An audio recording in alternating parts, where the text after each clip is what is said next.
हिंदी साहित्य समागम चैनल पर सभी मित्रों का हार्दिक स्वागत और अभिनंदन है। मित्रों, आज हम उत्तराखंड एलटी हिंदी से संबंधित और उसके अंतर्गत उत्तराखंड भाषाएं बोलियों से संबंधित काफ़ी महत्वपूर्ण प्रैक्टिस सेट करेंगे। और यह प्रैक्टिस सेट 1 होगा। दो स्तर से हम करेंगे, एक भाषाएं और बोलियां और लोक साहित्य। दूसरा हम देखेंगे कि भाषा विषय भी तुलना करेंगे जो हिंदी की भाषाएं हैं, क्योंकि दोनों लगी हुई है तो इससे 2 से 3 क्वेश्चन निश्चित तौर पर बनने की संभावना है। तो देखते हैं, दो प्रकार से अध्ययन करेंगे। एक प्रश्न उत्तरी हम करेंगे और उसके बाद हम जो है प्रश्न उत्तरी समापन के बाद जो है व्याख्यात्मक देखने की कोशिश करेंगे, जिससे कि देखो, अभी आपका बेसिक अगर क्लियर नहीं होता तो आपको निश्चित तौर पर किताबों से अध्ययन करने की आवश्यकता है, चिंतन करने की आवश्यकता है। और सबसे बड़ी चीज़ कि आपको अध्ययन किताब से और उसके बाद नोट बनाने की आवश्यकता है, जिससे आपको एक समझ विकसित हो सके। आपको समझ बन जाएगी किसी भी टॉपिक के लिए, किसी भी प्रश्न पत्र के लिए, तो आपका अध्ययन बेहतर रूप से चलता रहेगा। तो देखते हैं, पहला क्वेश्चन देखते हैं। देहरादून सहारनपुर के आसपास का क्षेत्र किस बोली के अंतर्गत आता है? ए ब्रजभाषा, बी खड़ी बोली, सी अवधी और डी पंजाबी। तो कौन सा क्षेत्र होगा? तो यह होगा खड़ी बोली। अगर यहाँ पर गढ़वाली बोली अगर आता तो निश्चित तौर पर कन्फ्यूजन हो जाता है, ठीक है। लेकिन तब भी यहाँ पर खड़ी बोली आएगा, ना कि गढ़वाली आएगा। निश्चित तौर पर गढ़वाल मंडल के अंतर्गत कुमाऊं जो है देहरादून आता है, वो बात अलग है। लेकिन देहरादून, सहारनपुर, रुड़की, हरिद्वार में निश्चित तौर पर पहले भी और अब भी ज़्यादातर मात्रा में जो है खड़ी बोली का प्रचार प्रसार है, खड़ी बोली का महत्व ही है। अब जो है दूसरे जो है गढ़वाल से जो है, अब इस शहर में अगर देहरादून शहर में दूसरे बोली भाषा से ज़्यादा लोग बसते हैं तो निश्चित तौर पर उसका चलन तो होगा ही। लेकिन तब भी जब मानक अगर आधार होगा तो खड़ी बोली होगा। इस पॉइंट को आप नोट रख लेना, ठीक है। जैसे आपने कई बार प्रश्न पत्रों में देखा होगा, यूजीसी नेट देखा होगा, असिस्टेंट प्रोफेसर में देखा होगा। क्वेश्चन नंबर दूसरा, पहाड़ी बोली को कितने वर्गों में बांटा गया है? ठीक है, ए 4, बी 5, सी 3 और डी 2। तो पहाड़ी बोली को कितने वर्गों में बांटा गया? तो कंफ्यूजन नहीं होंगे, इसका सही आंसर होगा सी, यानी 3 वर्गों में। कौन कौन से वर्ग होंगे? एक होगा पूर्वी, एक होगा मध्य और तीसरा होगा पश्चिम, ठीक है। तो इन 3 वर्गों में बांटा गया है किसको? पहाड़ी हिंदी को, ठीक है। इस पॉइंट को नोट रखेंगे आप लोग। थोड़ा सा एक दृश्य डालने की कोशिश करेंगे आप लोग। अब देखते हैं कि एक कन्फ्यूजन बनता है कई बार कि बोलियां कितनी होगी। उपबोलियां तो आप जानते हैं कि जो है 5 हैं, परंतु बोलियां कितनी हैं, यहाँ पर कन्फ्यूजन हो जाता है, ठीक है। तो निश्चित तौर पर बोलियों की संख्या आएगी तो 17 ही होगा। अब क्यों होगा? देखो, आप बेहतर से बेहतर बुक में देखोगे तो आपको 17 ही मिलेगा। ये 18वीं बोली जो दक्कनी भाषा, देखो और भाषाओं की जो किताबें आपको मिलती है उसमें निश्चित तौर पर अगर कहीं आपको मिलती होगी तो दक्कनी भाषा मिलती होगी, ठीक है। दक्कनी या दक्खनी या क है या नौ है, कोई कन्फ्यूजन नहीं होना है, ठीक है। कहीं क भी होगा, दखनी और दक्कनी भी होगा, ठीक है। इसको कौन मानते हैं? जो 18 भाषाओं के रूप में। देखो, पश्चिम भाषा के अंतर्गत कौन कौन सी बोलियां हैं? पश्चिम भाषा के अंतर्गत जो है खड़ी बोली, ब्रज भाषा, कन्नौजी, बांगरू और बुंदेली बोली है। 5 भाषाएं तो हैं ही हैं, कहीं भी बुक में आपको ये मिलेगा। और बाकी पहाड़ी, पूर्वी, बिहारी, उनका भी एक ही रूप है। कन्फ्यूजन कहाँ होता है? पश्चिम में ही होता है। और पश्चिम बोली के अंतर्गत ही यह दक्कनी भाषा है, जिसको छठवा मानते हैं। और टोटल में कितना हो जाता है? 18 हमारा हो जाता है। अब देखो, 17 बोली ही निश्चित तौर पर हैं। अगर आपने जो है नेट जेआरएफ के कई बार क्वेश्चन देखे होंगे। अब क्वेश्चन किस तरीके से बनेगा वो तो आने वाले वक्त बताएगा। लेकिन दक्कनी भाषा को कौन मानता है? हरदेव बाहरी मानते हैं, ठीक है। 18वीं बोली दक्कनी है, कहीं पर 19वीं 20वीं बोली का उल्लेख कम ही मिलेगा। लेकिन जो दर्शाया गया दक्कनी बोली को दर्शाया गया, हरदेव बाहरी मानते हैं। आ जाएगा कि 18वीं बोली कौन मानते हैं, तो हरदेव बाहरी मानते हैं, उनके अनुसार दक्कनी भाषा है, ठीक है। ये निश्चित तौर पर इस पॉइंट को नोट कर लेना। आगे एक बात आती है कि दक्कनी के अंतर्गत ये बोलियां हैं। देखो, 19 बोली भी मानते हैं, लेकिन 19वीं बोली कौन मानते हैं? 19वीं जो बोली मानते हैं वो कौन मानते हैं? भोलानाथ तिवारी मानते हैं, ठीक है, भोलानाथ तिवारी। लेकिन जो 18वीं बोली तक ही हमें सीमित रहना है, यहाँ कम ही क्वेश्चन पूछा जाएगा। लेकिन वो कौन से मानते हैं? एक तो मानते ताज बेकी, ताजू बेकी, और दूसरा निमाड़ी भाषा मानते हैं, ठीक है। एक मानते हैं ताजू बेकी और एक मानते हैं निमाड़ी भाषा। निमाड़ी भाषा। ठीक है, 16 भाषाएं 17 हैं, ये 18 होगी और एक क्या हो गया 19 हो गया। ये कौन मानते हैं? भोलानाथ तिवारी। देखो वो दक्षिणी भाषा को भी नहीं मानते हैं, वो 17 भाषा तो वही मानते हैं, 18 भाषा ताजू, बेकी और निमाड़ी भाषा को मानते हैं। इस पॉइंट को भी आप नोट कर लेना। ठीक है, कई बार इसमें कन्फ्यूजन हो जाता है, बाकी आप अपने स्तर से भी देख सकते हैं।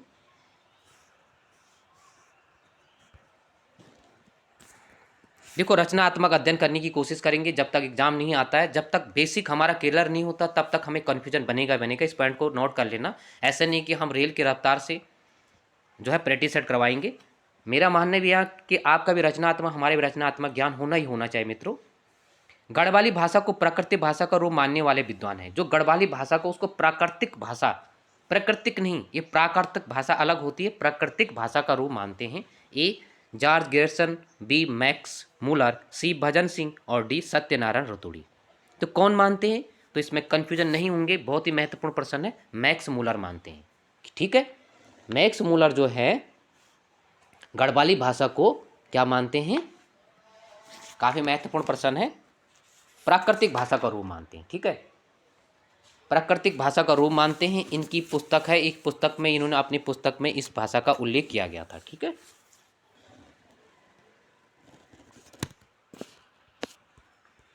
चौथा नंबर का प्रश्न है। यह क्वेश्चन आपने देखा होगा, अगर आपकी दृष्टि गई होगी तो इसी प्रकार का क्वेश्चन जो है लेक्चरर 21 में पूछा गया था। उसमें भी आपका गढ़वाली बोली भाषाओं का उल्लेख किया गया है प्रवक्ता में। आप जानते हैं राठी और सलानी बोली का क्षेत्र है। ए पौड़ी गढ़वाल, बी चमोली, सी रुद्रप्रयाग और डी उत्तरकाशी। तो इसका सही आंसर क्या होगा? राठी और सलानी भाषा। ठीक है, और इन भाषाओं को आपको याद होना ही चाहिए। आप कुछ किसी ना किसी रूप में इनसे जुड़े होंगे। चमोली वाला पौड़ी से जुड़ा होगा, पौड़ी वाला रुद्रप्रयाग से जुड़ा होगा, वह जो है अल्मोड़ा से जुड़ा होगा। तो यहाँ पर आपको थोड़ा दृश्य डालने की आवश्यकता है, थोड़ा ध्यान देने की आवश्यकता है। तो इसका सही आंसर क्या होगा? ए होगा। ठीक है, 4 का क्या होगा? ए होगा, यानी पौड़ी गढ़वाल में। सलानी भाषा आया था पिछले बार लेक्चर में। तो सलानी भाषा, देखो एक क्वेश्चन यहाँ से भी काफ़ी महत्वपूर्ण बनता है कि जो मीन बोली गढ़वाल की है, गढ़वाल मंडल की, उसको सलानी भाषा का ही रूप माना जाता है। शुद्ध गढ़वाली रूप अगर कहीं पर बात आएगी तो इस सलानी भाषा का रूप आएगा। और इसका क्षेत्र कहाँ माना जाता है? तो कई बार श्रीनगर माना जाता है, कई बार टेहरी माना जाता है, लेकिन श्रीनगर का जो क्षेत्र है और पौड़ी का जो क्षेत्र है उसके अंतर्गत आएगा। अगर श्रीनगर पौड़ी नहीं है, अगर टेहरी गढ़वाल भी है, क्योंकि कीर्तनगर क्षेत्र जो है टेहरी में पड़ता है, तो तब क्या होगा? तब निश्चित तौर पर वहाँ पर ऑप्शन 2 में क्या होगा? टेहरी ही होगा। नहीं तो जो सलानी और शुद्ध गढ़वाली भाषा की बात आएगी श्रीनगर और पौड़ी का क्षेत्र का आएगा। ठीक है, इस पॉइंट को भी आप नोट कर लेना।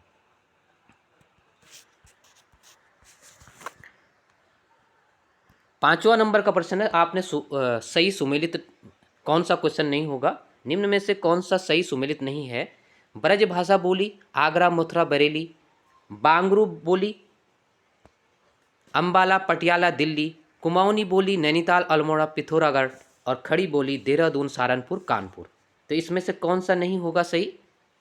देखो अब यहाँ पर कन्फ्यूजन होने की आवश्यकता नहीं है, दोनों भाषाओं हैं, हिंदी भी हर गढ़वाली बोली भी है। तो ऐसा नहीं कि गढ़वाली देगा, हो सकता है वो मिश्रण करके भी देगा, जैसे होता ही है क्वेश्चन में। पहले पूर्व में आपने देखे होंगे, ये तो बड़े स्तर पे भी होता है, जैसे आपने नेट जीआरएफ में भी देखा होगा। तो दोनों भाषाएं लगी है तो निश्चित तौर पर जो है इस प्रकार से क्वेश्चन भी बनेंगे। तो इसका सही आंसर होगा डी होगा। ठीक है, अब देहरादून सहारनपुर तो ठीक है, लेकिन कानपुर नहीं है यहाँ पर। ठीक है, यहाँ पर मेरठ होगा। ठीक है, मेरठ होगा। ठीक है, कानपुर नहीं होगा। तो कानपुर कौन सी भाषा के अंतर्गत? देखो अम्बाला पटियाला दिल्ली, दिल्ली के आसपास भी क्षेत्र में खड़ी बोली भी बोली जाती है। ऐसा नहीं है, एक क्षेत्र में 2 बोलियां भी बोली जा सकती है सीमाओं से। ऐसा नहीं कि वो क्षेत्र है तो वहाँ पर वही बोली बोली जाएगी। इस पॉइंट को भी नोट कर लेना। तो जो कानपुर का क्षेत्र है, चौथा नंबर का प्रश्न, 5वां नंबर का प्रश्न है, जो कानपुर है ये कानपुर जो है कन्नौजी भाषा के अंतर्गत आता है। ठीक है, ये पश्चिम पूर्व पश्चिम हिंदी के अंतर्गत आएगा, परंतु यह किसके अंतर्गत आएगा? जो कानपुर है वो कन्नौजी भाषा के अंतर्गत आएगा। ठीक है, कानपुर हो गया, इटावा हो गया, हरदोई, पीलीभीत हो गया। ठीक है, तो देखो दोनों तरीके से हम अध्ययन करने की कोशिश करेंगे, क्योंकि आप हिंदी में भी हमें पढ़ना होगा भाषा को। और बेहतर रूप से अध्ययन करेंगे तो निश्चित तौर पर आप एक दो बार अगर नज़र दौड़ाओगे तो आगे के लिए आपकी स्मृति बेहतर रहेगी। कुमाऊनी बोली का विकास दरद, खस, पैसाची और प्रकृति से कौन सा भाषा वैज्ञानिक नहीं मानता है। ठीक है, देखो कुमाऊनी भाषा के दो रूप हैं होते हैं, एक अभ्रांत से मानते हैं कुछ लोग, और कुछ लोग क्या मानते हैं, दरद मानते हैं, खस मानते हैं, पैसाची मानते हैं, प्राकृत मानते हैं। A Sunidhi Kumar Chatterjee, B Dhirendra Varma, C D Sharma और डी डॉक्टर त्रिलोचन पांडे।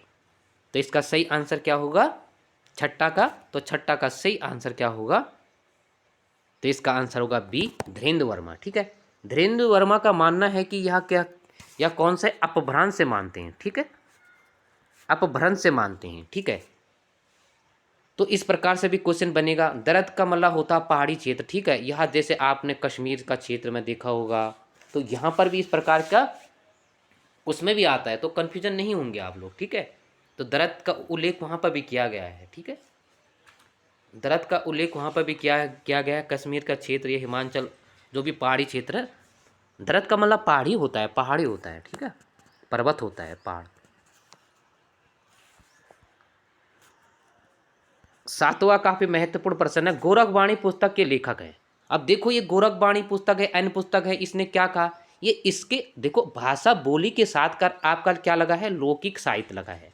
अब लौकिक साहित्य का विकास होगा, एक तो मौखिक होगा, लेकिन जो ये रचनाएं हैं, जो ये ताम्रपात्र हैं या अन्य हैं, यह मौखिक साहित्य के अंतर्गत है। ठीक है, तो कन्फ्यूजन नहीं होंगे। जैसे कहावतें हैं, लोक कथाएं, ठीक है, लोक वार्ता, जनवार्ता, ये तो मौखिक चीज़ें हैं, लेकिन हमारे पास साहित्य का उल्लेख भी तो होना चाहिए, तो उस चीज़ को भी आपको ध्यान रखना है। गोरखवाणी पुस्तक के लेखक हैं ए हर्षपुरी, बी श्यामचंद नेगी, सी भजन सिंह और डी सूरदर्शन शाह। तो गोरखवाणी पुस्तक के लेखक कौन है? तो इसका सही आंसर क्या होगा, सूरदर्शन शाह। ठीक है, तो सूरदर्शन शाह से स्टार्ट मानते हैं कि जो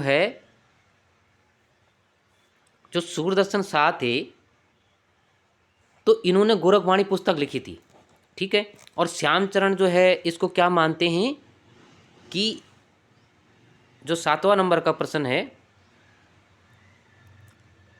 तो वह यह मानते हैं कि इस पुस्तक से ही गढ़वाली साहित्य का उदय मानते हैं। जैसे अभी पूर्व में हमारी चर्चा होगी, अभी बाद में हमारी चर्चा होगी कुमाऊनी साहित्य की, लोक साहित्य की बात है, तो इसका वो कहते हैं कि इससे जो है गढ़वाली साहित्य का उदय माना जा सकता है। इसको पुस्तक मानते हैं, पहला पुस्तक मानते हैं। ठीक है, 8 नंबर का प्रश्न है, उत्तराखंड भाषा साहित्य, बहुत ही महत्वपूर्ण प्रश्न है। और उत्तराखंड हिंदी साहित्य अकादमी, देखो जैसे हिंदी साहित्य अकादमी, हिंदी साहित्य समितियाँ राष्ट्र लेवल पर बनती है ना, इसी प्रकार से समिति जो है उत्तराखंड में भी बनी है। तो जो बोली भाषाओं से संबंधित जो भी फैक्ट है, ऐसा नहीं कि जो रचना ही पूछेगा, उसमें साहित्य बोलियाँ दिया है तो वो भी पूछेगा, लेकिन ज़्यादा भी आपको अंदर जाने की कोशिश नहीं करनी है। ठीक है, स्थापना कब हुई? ए 2008, बी 2011, सी 2007 और डी 2009। तो उत्तराखंड हिंदी अकादमी की स्थापना कब मानी जाती है? तो इसका सही आंसर होगा, क्या होगा, यानी डी 2009 होगा। ठीक है, लेकिन इसके साथ एक पॉइंट आपको नोट करना है, 2011 करना है। ठीक है, 2011 में डॉक्टर पीताम्बर दत्त बर्तवाल, ठीक है, डॉक्टर पीताम्बर दत्त बर्तवाल नाम इसका रखा गया है। उत्तराखंड हिंदी साहित्य अकादमी का नाम जो है डॉक्टर पीताम्बर दत्त बर्तवाल रखा गया है वर्तमान में। ठीक है, और आप जानते हैं, जैसे आपने पढ़ा होगा कि पहले शोधकर्ता श्याम सुंदर दास के जो है देख रेख में पहले शोधकर्ता पूरे देश के अंतर्गत कोई थे, तो वह डॉक्टर पीताम्बर दत्त बर्तवाली थे। ठीक है, तो ये तो हिंदी साहित्य में आपने पढ़ा ही होगा, तो इन पॉइंटों को भी जोड़कर देखने की कोशिश कीजिएगा। ठीक है,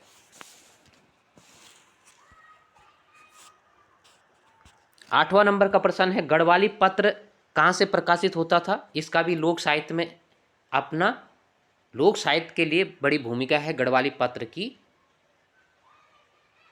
गढ़वाली लोक साहित्य में। ए टेहरी, बी पौड़ी गढ़वाल, सी श्रीनगर और डी कीर्तिनगर। तो गढ़वाली पत्र कहाँ से प्रकाशित होता था? तो सही आंसर होगा ए, कन्फ्यूजन नहीं होंगे, पौड़ी गढ़वाल नहीं होगा, क्या होगा, टेहरी गढ़वाल से ये पत्र छपता था। ठीक है, और इसका भी बड़ा योगदान है लोक साहित्य में। ठीक है, और आप अंदर से पढ़ोगे तो तब आपकी एक स्मृति जग जाएगी। ठीक है, अभी थोड़ा कन्फ्यूजन हो रहा होगा आपको, लेकिन आपके लिए बहुत से मेहनत की है इस प्रश्न पत्र को बनाने के लिए, बाकी आप जानते हैं। 10 नंबर का प्रश्न है, नैनीताली कुमाऊनी क्षेत्र को और किस नाम से जाना जाता है? जो नैनीताल क्षेत्र कुमाऊनी का है, ए रच भैंसी, बी दनपुरिया, सी पछाई और डी चौगर खिया। चौगर खिया, तो क्या होगा इसका?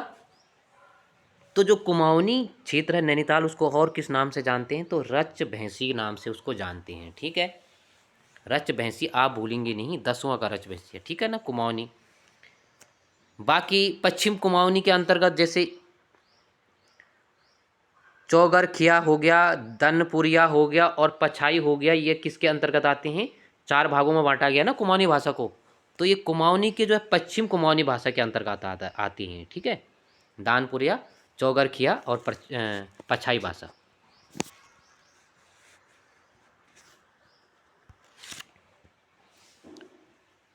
ग्यारह नंबर का प्रश्न है, देवनागरी लिपि में कौन सी भाषा लिखी नहीं जाती है? देवनागरी लिपि में कौन सी भाषा नहीं लिखी जाती है? ए मराठी भाषा, बी नेपाली, सी गढ़वाली और डी गुजराती। काफ़ी महत्वपूर्ण प्रश्न है। इसी प्रकार से अगर आपका ध्यान गया होगा तो लेक्चरर 2021 में पूछा गया था। तो इसका सही आंसर क्या होगा? देवनागरी लिपि की बात कर रहा है। अब देखो गढ़वाली साहित्य है तो देवनागरी कहाँ से आ गया भाई? तो आपको इसके बारे में भी बताएंगे। तो 11 नंबर का सही आंसर क्या होगा? तो इसका सही आंसर होगा गुजराती नहीं होगा। अब आपको कन्फ्यूजन हो रहा होगा कि गुजरात से ही पहले जो है उसका होगा, जो है लिपि का प्रयोग किया गया था, लेकिन अपभ्रंश अलग है और लिपि अलग है। इस पॉइंट को नोट कर लेना। मराठी भाषा भी देवनागरी लिपि में लिखी जाती है, नेपाली भी लिखी जाती है, और इसके साथ साथ, ठीक है, कौन सी भाषाएं लिखी जाती है? इसके साथ साथ पश्चिम हिंदी, राजस्थानी और पहाड़ी, ये बोलियां जो है देवनागरी लिपि में लिखी जाती है, परंतु गुजराती जो है बशर्ते गढ़वाली हिंदी और नेपाली, गढ़वाली हिंदी और गुजराती का जो अपभ्रंश है वो एक ही है, सौर सेन अपभ्रंश है। तो नोट कर लेना, वहाँ पर अपभ्रंश की बात आएगी तो मराठी भाषा नहीं आएगा। नेट जेआरएफ असिस्टेंट प्रोफेसर प्रवक्ता यूपी, आपने कई बार इस क्वेश्चन को देखा होगा केवीएस नवोदय में। ठीक है, तो मैं पूर्व में भी कह रहा था, यहाँ पर हम प्रैक्टिस सेट गढ़वाली करेंगे, गढ़वाली भाषा और कुमाऊनी का करेंगे, नहीं निश्चित तौर पर हमारी हिंदी भाषा भी। ठीक है, अगर अपभ्रंश की आएगी तो वहाँ पर मराठी नहीं आएगा, सौर शनि अपभ्रंश आएगा गुजराती, नेपाली और हिंदी। अगर आएगी देवनागरी लिपि के बाद तो वहाँ पर कट जाएगा गुजराती, वहाँ पर आएगा मराठी, नेपाली, पश्चिम हिंदी, राजस्थानी और पहाड़ी। काफ़ी महत्वपूर्ण है। कुल मिलाकर इसका आंसर क्या होगा? गुजराती होगा। ठीक है, अगर सौर सैनिक की बात आएगी तो मराठी नहीं होगा, वहाँ पर गुजराती होगा और हिंदी होगा। इस पॉइंट को आप नोट कर लेंगे। 12 नंबर का प्रश्न है, उत्तरी क्षेत्र का शोका बोली बाहुल क्षेत्र है। ए पिथौरागढ़, बी टनकपुर काशीपुर, सी बागेश्वर और डी नैनीताल। तो जो शोका उत्तरी क्षेत्र की बात कर रहा है और शोका जनजाति, जो शोका जनजाति भी वास करती है, तो इसका सही आंसर क्या होगा 12 का? तो 12 का सही आंसर होगा ए पिथौरागढ़ में ही शोका जनजाति है। ठीक है, शोका जनजाति से भी आप आइडिया लगा सकते हो ना। 13 नंबर का प्रश्न है, नागपुरिया या नागपुर। ठीक है, एक नागपुर महाराष्ट्र में भी है, उसकी बात नहीं कर रहा है। ठीक है, बोली किस जिले में बोली जाती है? ठीक है, ए टनकपुर, बी उत्तरकाशी, सी काशीपुर और डी चमोली। तो इसका सही आंसर क्या होगा?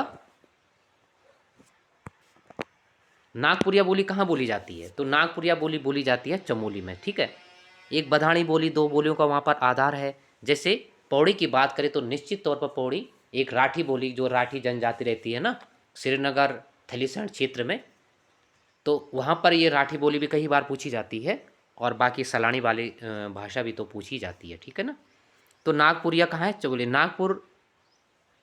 नागपुर पोखरी एक ब्लॉक है, उस क्षेत्र के अंतर्गत यह बोलियाँ बोली जाती है, उस चमोली के अंतर्गत। ठीक है, बाकी चमोली वाले बेहतर रूप से जानते होंगे कि कहाँ कहाँ इस प्रकार की बोली का प्रयोग होता है। 14 नंबर का प्रश्न है, गढ़वाली बोली अखाड़ा पखाड़ा या किस्सा किस्सा कहते हैं। किसको कहते हैं? किस्सा। देखो, अखाड़ा पखाड़ा या किस्सा किसको कहते हैं? एक, लोक वार्ता, बी, मुहावरा, सी, लोक उक्तियाँ और डी, लोक कथा। तो अखाड़ा पखाड़ा ये आपने ग्रुप सी में भी देखा होगा। तो इस प्रकार देखो, ये अखाड़ा पखाड़ा यहाँ पर रखने के लिए, कन्फ्यूजन करने के लिए नहीं है। ये अखाड़ा पखाड़ा मैं पूर्व में कह चुका हूँ कि दो प्रकार की है। एक तो जो ग्रंथ हैं, किसी ने कहीं ताम्रपात हैं, तो वो तो लिखित मौखिक लोक साहित्य का उदय हुआ है, लेकिन लोक साहित्य का व्यवहारिक रूप में तो हुआ होगा। तो ये व्यवहारिक रूप है, जैसे लोक वार्ता, लोक कथा, लोक बोली भाषा, लोक उक्तियाँ, मुहावरा। तो इसका सही आंसर क्या होगा 14 का? तो इसका होगा लोक उक्तियाँ। ठीक है, जो अखाड़ा पखाड़ा है उसको क्या कहते हैं? लोक उक्तियाँ कहते हैं। इस प्रकार का क्वेश्चन बनेंगे ही बनेंगे। ठीक है,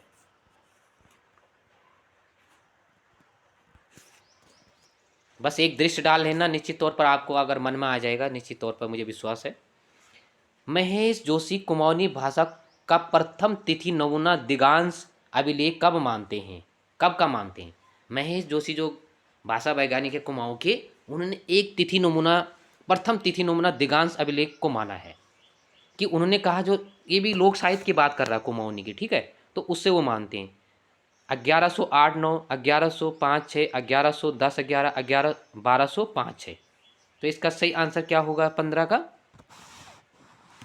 तो 15 का सही आंसर क्या होगा? 1105-6 होगा। ठीक है, वो क्या मानते हैं कि इस जो नमूना को, एक दिगांश जो नमूना मिला था, इसको जो है गढ़वाली कुमाऊनी साहित्य का उदय से यहाँ से मानते हैं। पर पॉइंट ये नोट कर लेने की किससे माना गया। अब निश्चित तिथि तो है नहीं, कन्फ्यूजन तो करेगा नहीं, क्योंकि अगर इस प्रकार से क्वेश्चन आएंगे तो आयोग भी किरकिरी होगी, तो वो दे देगा कि किस राइटर ने ऐसा कहा था। ठीक है, इस पॉइंट को भी आप नोट रखेंगे। काफ़ी महत्वपूर्ण प्रश्न बनाए हैं, निश्चित तौर पर आपको आनंद आएगा, लेकिन पढ़ना भी है और अपने नोट्स भी जारी रखने हैं। कुमाऊनी और गढ़वाली बोली किस बहुला के अंतर्गत आती है? ठीक है, कुमाऊनी गढ़वाली बोली किस बहुला के अंतर्गत आती है? ए, आकार बहुला, बी, ओकार बहुला, सी, उदासीन बहुला और डी, इकार बहुला। ठीक है, तो इसका सही आंसर क्या होगा? अब एक दिमाग खराब हो गया होगा कि ये बहुला कहाँ से आ गया, ये बवंडर। तो इसका सही आंसर होगा बी होगा। ठीक है, निश्चित तौर पर आप जब हिंदी पढ़ोगे तो उसके अंतर्गत ये जो कुमाऊनी गढ़वाली के साथ, ठीक है, नोट कर लेना, कुमाऊनी गढ़वाली के साथ जो है हमें जो है ब्रज भाषा, ठीक है,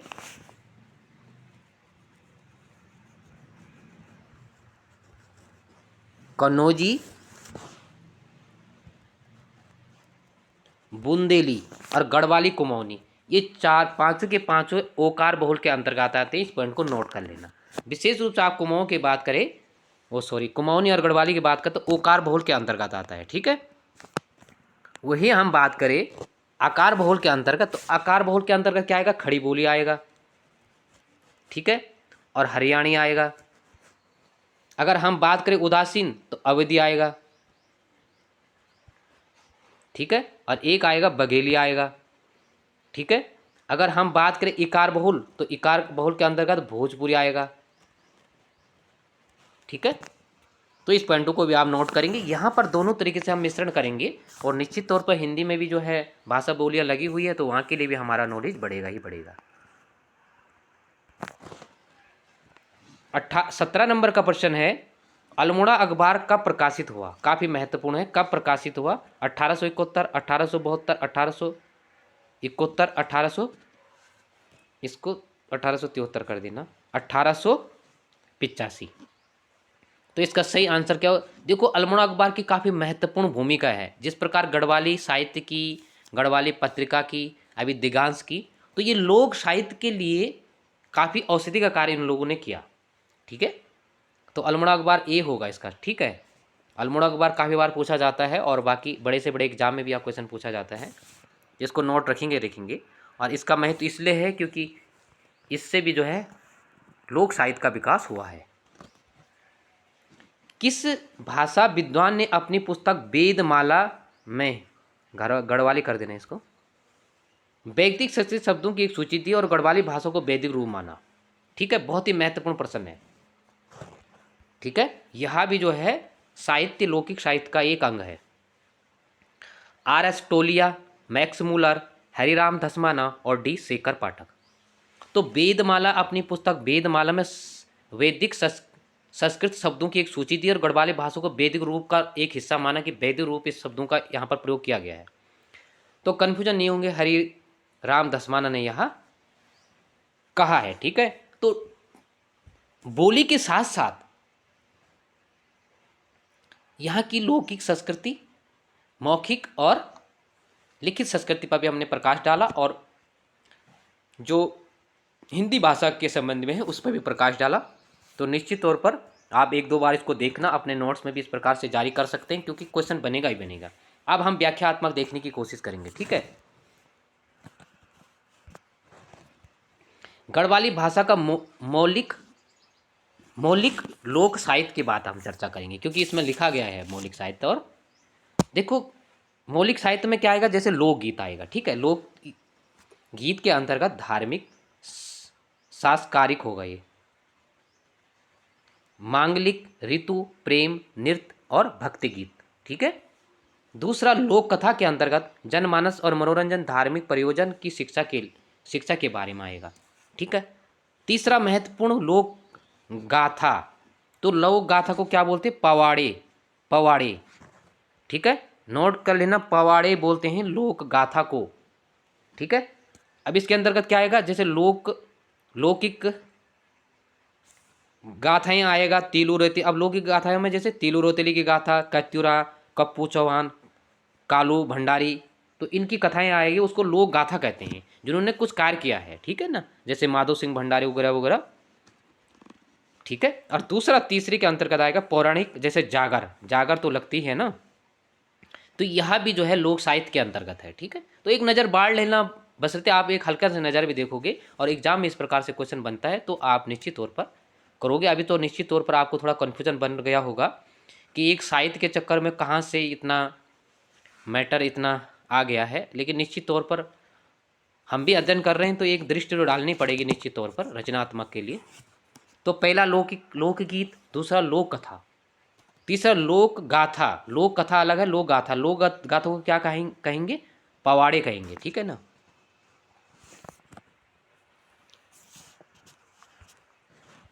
चौथा आ गया लोक उक्तियाँ। लोक उक्तियों के बारे में अभी हमने कहा था ना, अखाड़ा पखाड़ा।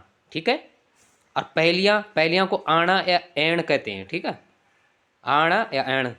और लोक वार्ता को क्या कहते हैं, पाडुली। ठीक है ना, लोक कथा को पावड़े कहते हैं, लोक उक्तियों को अखाड़ा पखाड़ा कहते हैं, पहलियाँ को क्या कहते हैं, आना या ऐण कहते हैं, लोक वार्ता को क्या कहते हैं, पाडुली कहते हैं। ठीक है, ये शब्द कई बार अगर शायद में एक दो बार मैंने ग्रुप सी में भी देखे थे शायद में, तो निश्चित तौर पर ये क्वेश्चन इस प्रकार से भी देखेंगे। ये लोक साहित्य का अंग है, ये मौखिक लोक साहित्य का अंग है, तो इस तरीके से पूछा जा सकता है। बस एक नज़र दौड़ाने की कोशिश है, आपकी समझ में खुद ही आ जाएगा। अब हम कुमाऊं क्षेत्र में चलते हैं। कुमाऊनी क्षेत्र का जो है मौलिक लोक साहित्य। ठीक है, एक लिखित है, लिखित के बारे में मैं चर्चा कर चुका हूँ क्योंकि लिखित जो है ग्रंथ हो गए, जो भी मिला होगा। ठीक है, तो उसमें कमी है मतलब। तो कुमाऊनी में लोक गीतों की अधिकता है, जैसे कृषि गीत, ऋतु गीत, संस्कार गीत, अनुभूति गीत, नृत्य गीत गाए जाते हैं लोकगीत में। ठीक है, और फिर एक होता है लोक गाथाएँ, इसमें मालूसाई और रमोल की कथाएं काफ़ी प्रसिद्ध है कुमाऊं के। तो इस दो चीज़ें को आप नोट कर लेना। ऐसे सीधे भी बन सकता है कि निम्न में से कौन सा कुमाऊनी क्षेत्र की लोक गाथाएं प्रचलित हैं। ठीक है, पौराणिक गाथाओं में जागर, देखो गढ़वाल में भी जागर है और कुमाऊं में भी जागर है। वीर गाथाओं को एक शब्द के लिए क्या कहते हैं, भाड़ो कहते हैं। वीर गाथाओं को कुमाऊनी भाषा में क्या कहते हैं, भाड़ो कहते हैं। ठीक है, तो एक तो राजा माल साई, इसको आप पॉइंट को नोट कर लेना। दूसरा अभी हमने देखा था आना।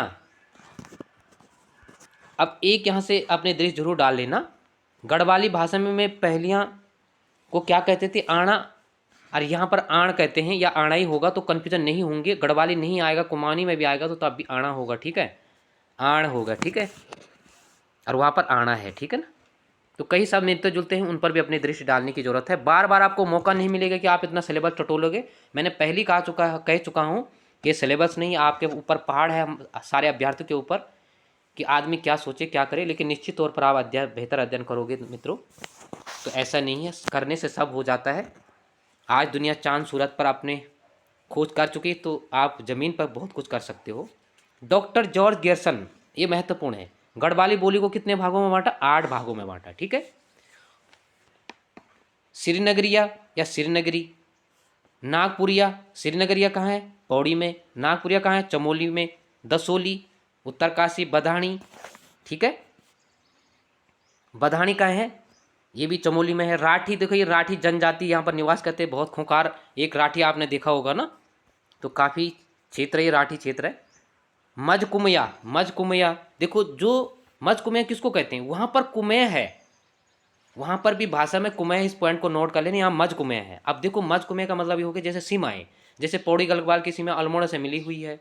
ठीक है, या अन्य सीमाएँ, जैसे चमोली की सीमा भी वहाँ से यानी गैरसैंण क्षेत्र से चमोली की सीमा में भी अल्मोड़ा से मिली हुई है। पौड़ी का क्षेत्र थलीसैंण मिला हुआ है। ठीक है, तो इस प्रकार से काफ़ी क्षेत्र एक दूसरे लगे हुए हैं।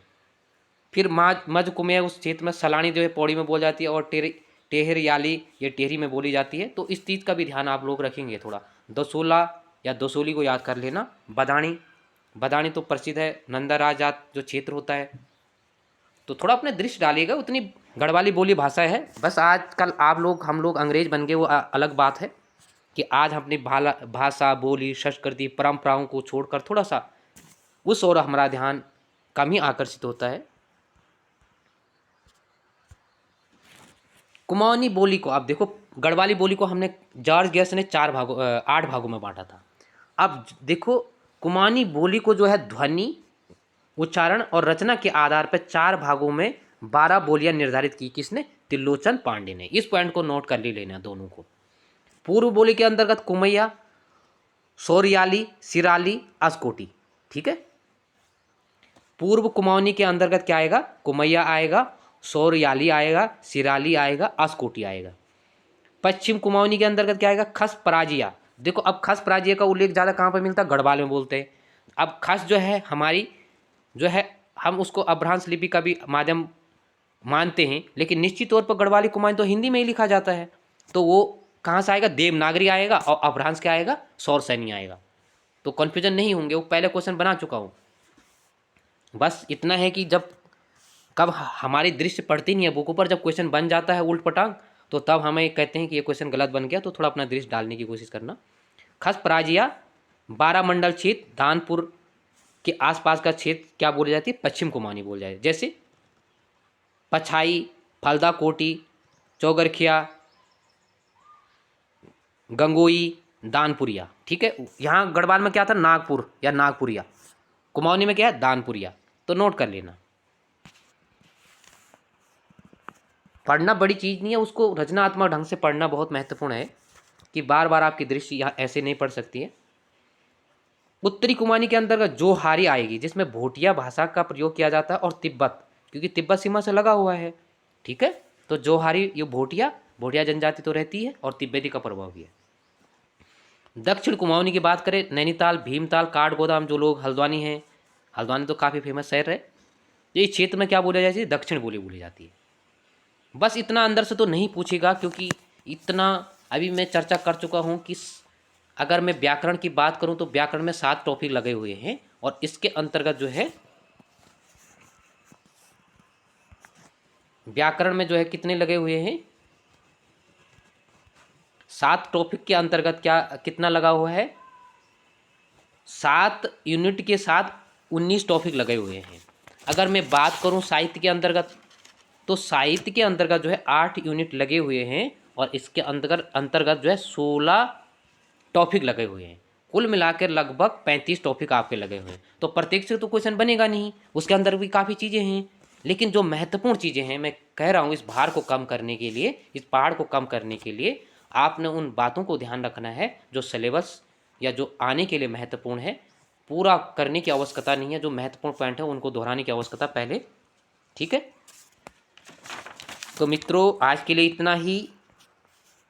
और फिर हम रचनाओं से एक क्लास लेंगे और एक हम जो फोकस रहेगा भाषा बोली और देवनागरी पर होगा, क्योंकि नेट जीआरएफ में भी आपने पढ़ा होगा तो आनंद आएगा। और साथ साथ में आपने पीजीटी टीजीटी के भी लिए यह काम करेगा निश्चित तौर पे भाषा, क्योंकि प्रवक्ता में भी यह लगा हुआ है, तो कुछ गलत होने से भी कुछ बेहतर होता है, ठीक है।